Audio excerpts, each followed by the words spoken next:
Sila ang pinakamayamang babae sa mundo. Paano nga ba nila naabot ang pagkakaroon ng napakaraming pera? Ito ang pag-uusapan natin.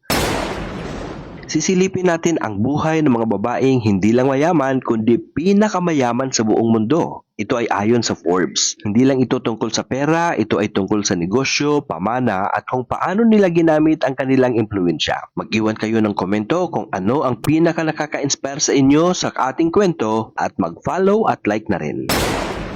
Nasa top 10, si Abigail Johnson. Siya ay 63 years old. Si Abigail Johnson ay mula sa United States. Siya ang CEO ng Fidelity Investments, isa sa pinakamalaking financial services firm sa mundo. Ang yaman niya ay galing sa pananalapi, partikular na sa pagmamanage ng mutual funds, retirement funds at iba pang serbisyong pinansyal. Isipin mo na kapag nag-iipon ka ng pera para sa pag-aaral ng anak mo o para sa pag-retire, sila ang nag-aalok ng mga produkto na tumutulong para lumaki ang pera mo. Hawak niya ang mga serbisyong pinansyal na bumubuo ng ating ekonomiya. Ang kanyang net worth ay tinatayang nasa $29 billion o humigit kumulang 1.71 trillion pesos. Pera yan na kayang bumili ng halos 3.4 na milyong sasakyan na nagkakahalaga ng 500 pesos bawat isa. Top 9, si Gina Rinehart. Siya ay 70 years old. Mula naman sa Australia si Gina na tinaguriang Reyna ng Minahan. Ang kanyang yaman ay galing sa Hancock Prospecting, isang pribadong kumpanyang nagmimina ng mga iron ore, ang pangunahing sangkap sa paggawa ng bakal. Ang bakal ay ginagamit sa paggawa ng mga sasakyan, gusali at infrastruktura at alam mo ba mula sa kanilang kumpanya ang malaking bahagi ng hilaw na material na iyon. Siya ang nagmana ng kumpanya mula sa kanyang ama at patuloy niya itong pinalago. Sa Pilipinas, isipin mo na lang na ang lahat ng bakal na ginagamit sa mga bagong skyway at kondo, abay malaking bahagi niyan ay nagmula sa industriyang pinamumunuan niya. Ang kanyang net worth ay nasa $30.8 billion o 1.82 trillion pesos. Sapat na para punduhan ang Maharlika Investment Fund ng Pilipinas ng halos 2 beses. Number 8, si Miriam Adelson. Siya ay 79 years old. Si Miriam ay may dual citizenship mula sa Israel at United States. Siya at ang kanyang pamilya ay may kontrol sa Las Vegas Strands, isang kumpanyang nagmamay-ari at nagpapatakbo ng mga sikat na integrated resorts kabilang na ang casino, luxury hotels at convention centers. Maraming Pilipino ang tumatangkilik sa mga ganyang leisure at entertainment complex dito sa atin. Pero si Miriam, siya ang may-ari ng mga pinakamalalaki sa mundo. Ang yaman niya ay galing sa gaming at hospitality industry. Ang net worth ni Dr. Adelson ay nasa $32 billion o humigit kumulang 1.89 trillion pesos. Yan ay halos katumbas ng budget ng Department of Education ng Pilipinas para sa isang taon.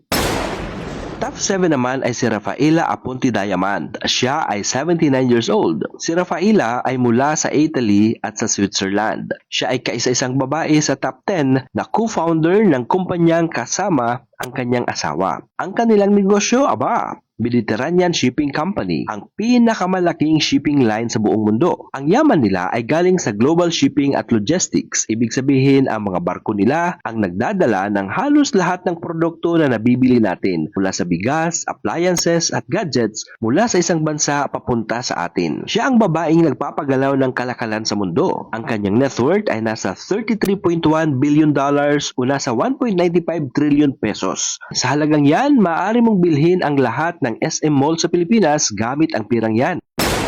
Top 6 naman ay si Savitri Jindal. Siya ay 74 years old. Ang pambato ng India na si Savitri Jindal ay may-ari ng Jindal Group. Ang yaman niya ay galing sa iba't ibang industriya tulad ng steel, power at infrastructure. Siya ay nagmana ng kumpanya mula sa kanyang asawa. Sa bansa natin, napakalaking pangangailangan ng bakal at kuryente. Ang mga produkto ng Jindal Group tulad ng bakal at semento ang bumubuo sa mga planta, kalsada at bahay sa atin. Siya ang babaeng nagpatibay ng infrastruktura ng India at ng mundo. Ang kanyang net worth ay nasa $33.5 billion o 1.98 trillion pesos. Halos 100% ng stock market value ng isang malaking kumpanya ng telecommunications sa Pilipinas ay kayang bilhin ng kanyang yaman.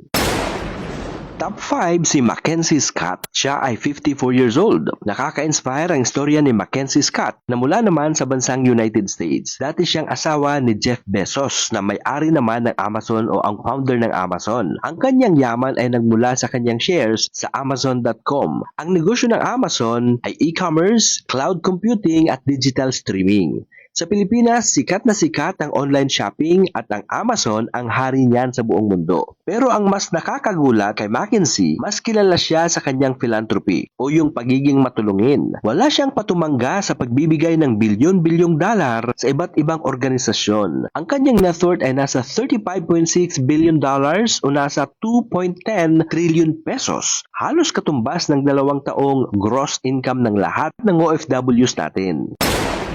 Top 4 si Jacqueline Mars. Si Jacqueline Mars ay 85 years old. Mag-ingat sa cravings dahil nasa ika-4 na pwesto si Jacqueline Mars ng United States. Siya ang nagmamay-ari ng isang bahagi ng Mars Incorporated, ang kumpanyang gumagawa ng mga paborito nating chocolates at candies. Sino ba sa atin ang hindi pa nakatikim ng M&M's, Snickers at Skittles? Aba, bukod pa dyan, alam mo ba, malaki rin ang kanilang negosyo sa pet care tulad ng pedigree. Kaya kung ikaw ay mahilig sa aso at sa matatamis, ang negosyo ni Jacqueline ang nagpapasaya sa iyo. Ang kanyang net worth ay nasa $38.5 billion o 2.27 trillion pesos. Sa halagang ito, pwede niyang bilhin ang lahat ng palayan at maisan sa Region 3 o Central Luzon at ang rice granary ng Pilipinas.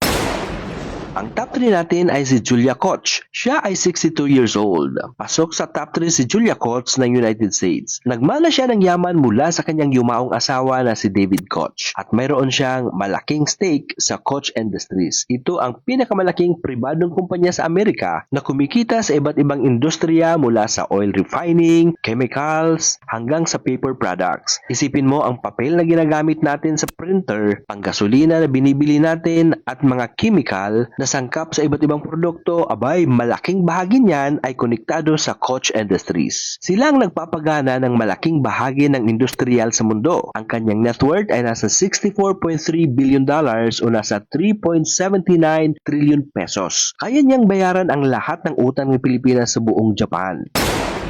Ang top 2 natin ay si Alice Walton. Siya ay 75 years old. Si Alice Walton ay mula naman sa United States. Siya ang nag-iisang anak na babae ng tagapagtatag ng Walmart na si Sam Walton. Ang yaman niya ay nagmula sa kanyang share sa Walmart, ang pinakamalaking retail chain sa buong mundo. Sa Pilipinas, isipin mong lahat ng malalaking department store at grocery stores na pinamumunuan natin, abay parang Walmart po ang version niyan sa napakalaking scale. Halos lahat ng pangangailangan mula damit, gamit sa bahay hanggang sa pagkain ay mabibili sa kanila. Kilala si Alice bilang isang art enthusiast at philanthropist. Ang kanyang net worth ay nasa $72.3 billion o mga 4.26 trillion pesos. Yan ay sapat na para magtayo ng isang bagong Mactan Cebu International Airport kada buwan sa loob ng 10 taon. Ganun siya kayaman.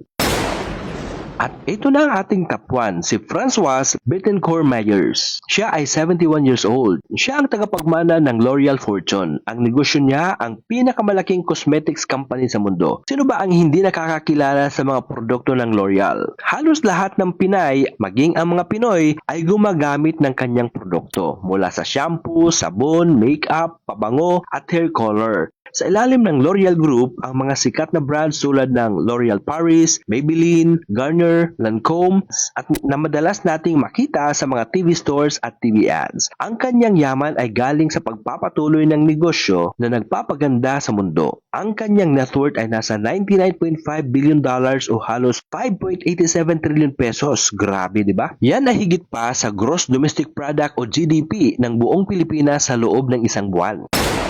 Bago natin tapusin ka-trivia, may tanong ako sa inyo. Kung magkakaroon kayo ng ganyang kalaking yaman, anong industriya ang inyong papasukin at bakit? Mag-comment na kayo sa ibaba at huwag pong kalimutang i-like at i-share ang video ito.